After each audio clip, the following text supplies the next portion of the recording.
Fala galera, vamos continuar o estudo da contemporaneidade, né, cara? O que aconteceu com a Rússia depois da queda da União Soviética, né? Quem é Vladimir Putin? O que tem sido o governo do Vladimir Putin? O que significa o governo do Vladimir Putin para o mundo, para a geopolítica? Tudo isso você encontra aqui, né? Antes da gente começar a falar sobre a Rússia contemporânea, eu peço para que você se inscreva no canal. Cara, 80% de vocês, mais, né? 90% já chegou. 90% de vocês que assistem os vídeos não são inscritos do canal. E aí eu não sei se estão gostando, o trabalho tá ruim, tá ficando uma merda, ninguém quer assistir, tá uma bosta, né? Ou se simplesmente as pessoas esquecem de se inscrever. Então se inscreve no canal, ativa as notificações para receber todos os vídeos de história, de atualidades, enfim, do que der na telha de eu fazer aqui.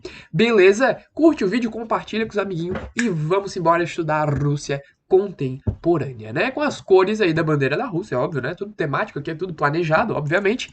Mas vamos começar dos primórdios, né? Como assim, Bruno, dos primórdios? Tu vai falar da Rússia desde o início lá da... Né? Não, calma, né? Tem muito vídeo de Rússia aqui no canal, tem a Revolução Russa de 1917, a construção do socialismo soviético, a Rússia na Guerra Fria.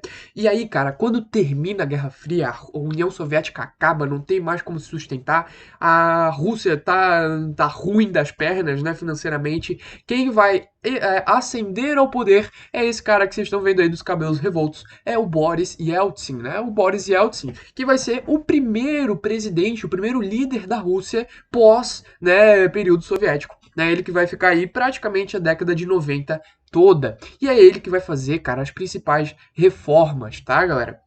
Ele vai compor um governo, de certa forma, autoritário, tá? E é uma coisa que é um pouco paradoxal, porque ele vinha com essa pegada de reformas pró-capitalista, pró-democrático e tudo mais, mas ao mesmo tempo ele tinha um governo um tanto quanto autoritário, e eu vou comprovar isso, né, com as próximas, né, com os próximos pontos do governo Boris Yeltsin, né? Mas, cara, a principal coisa que tu precisa saber do governo Boris Yeltsin da Rússia na década de 90 são as reformas capitalistas. É a coisa mais importante. A gente vai ter a transição dessa Rússia, né, que antes era o Soviet Supremo, né, era a principal república soviética, né, esse país socialista, um país que tinha planos quinquenais, um país que tinha a coletivização, tinha sovkhozes, tinha kolkhozes, né, um país onde não existia, né, muito o fluxo de mercado, o fluxo do capital, né, o capitalismo era praticamente inexistente. A gente via, né, esse país despontando como o maior símbolo socialista do século XX,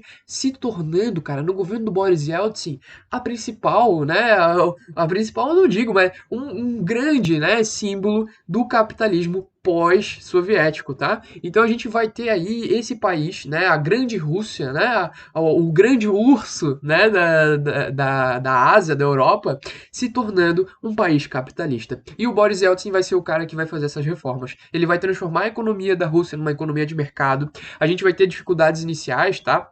Inclusive, a gente vai ter aí um perrengue, né, do Boris Yeltsin que não vai conseguir colocar a Rússia nos trilhos capitalistas, né? A Rússia que conseguia se manter bem de economia, até, claro que não mais para sustentar o estilo soviético, mas não para também falir as pessoas, né? Algumas pessoas, é claro, viviam em pobreza, não podemos descartar esse fato, mas, né, a Rússia estava ali num nível de economia tranquilo. Quando a gente vai ter a abertura para o capitalismo, a Rússia não tem nada, né? Não tem nenhuma base capitalista. E a economia vai degringolar de uma maneira muito louca, tá? Tanto que a gente vai ter aí uma hiperinflação na Rússia no início da década de 90, tá, galera? A desigualdade, ela era uma situação que acontecia na Rússia, tá? A gente não pode esquecer disso, tá? No início da década de 90 existia desigualdade, mas quando entra o governo do Boris Yeltsin, a desigualdade aumenta muito, por conta dessas dificuldades iniciais de inserir a Rússia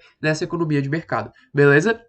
A gente vai ter, cara, né, por exemplo, a Rússia começando a privatizar tudo. E quem que emitia os títulos de privatização? Óbvio, o Estado, né? A gente tem os cheques de privatização. Eu trouxe aqui um para mostrar para vocês. Esse aqui é um cheque de privatização, olha só, que o Estado russo, né? Que o governo da Rússia emitia e vendia esses cheques, tá? A galera que comprava esses cheques, cara, na verdade, esses cheques aí, eles eram bem furados, tá? Não trazia lucro nenhum. Inclusive, muitas pessoas perderam dinheiro comprando esses títulos, tá? De privatização que tinha na Rússia. Beleza, galera?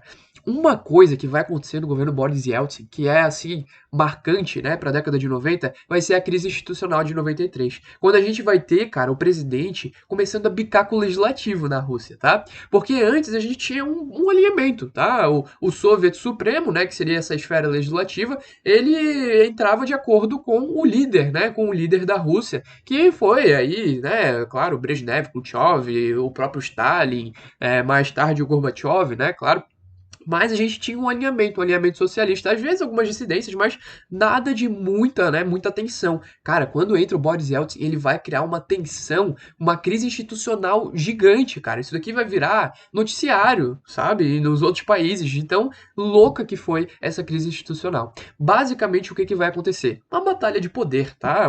Um queria ter mais poder, o outro queria ter mais poder, né? O Soviético Supremo não queria abrir mão de seus poderes, tá? E aí a gente vai ter, né, o Boris Yeltsin fechando o Soviet Supremo em 1993. A gente vai ter o povo indo para as ruas protestar, o povo não... Que isso, cara? Tá fechando a esfera legislativa, né? Mas, no fim das contas, né, a gente vai ter aí o Boris Yeltsin conseguindo controlar as rebeliões e o Soviet Supremo realmente foi fechado, tá? Lembrando que antes do Soviet Supremo, quem era a esfera legislativa? A Duma, né? E aí com a a Revolução Russa, a gente vai ter a queda da Duma e a ascensão, né, o todo o poder aos soviets. Lembra que o Lenin falava isso? Todo o poder aos soviets. E a gente vai ter então a criação do Soviet Supremo para ser essa esfera legislativa, tá? Mas aí, cara, o que que vai acontecer, né? Com a ascensão então da Duma, a volta da Duma, a gente vai ter a quebra, né, do legislativo russo em duas esferas, né? Uma Câmara Alta, beleza? Que seria aí o Soviet da Federação, que tem muita influência do Boris Yeltsin, ele vai interferir diretamente, vai indicar, né, pessoas para comporem a Câmara Alta e a Câmara Baixa, que possui sim um voto direto, né, onde o povo vota, né, nesses representantes da Duma. Então, para vocês verem, né, o fim do Soviet Supremo, ele vai significar uma perda de direitos para o povo russo, porque a gente vai ter então, né, não mais a possibilidade de votar em todos os representantes, né, dessa esfera legislativa, beleza?